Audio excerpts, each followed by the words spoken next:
عباس تنگزی وای اسلامی امارت اوس مهال دوه لوی مشکلات لري. سلام ستړي مشي، وخت مو په خیر. په اے اف جی پلس چینل کې درته ښه راغلاست وایم.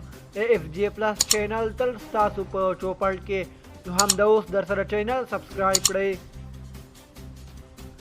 د طالبانو د بهرنیو چارو وزارت سیاسي مرستیال شیر محمد عباس تنگزی وای اسلامي امارت اوس مهال له دوو ستونزو سره مخ دی چې یوه یې قومي او بله یې له نړیوالې ټولنې سره تعامل دی.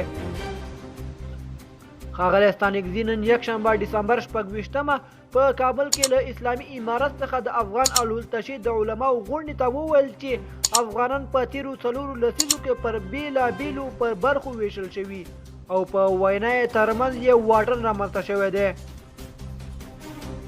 هغه وویل چې د افغانستان ولس په تیرو 40 کلونو کې دښمن پر ولایتونو او سمتونو ویشلی او په خبره د هر چا د خپلو ګټو لپاره شمال د جنوب او جنوب د شمال په مقابل کې جنګولی او په کورنیو جګړو کې هم د پښتون، تاجک، هزاره او ازبک په نامه استفاده ورڅخه شوې ده.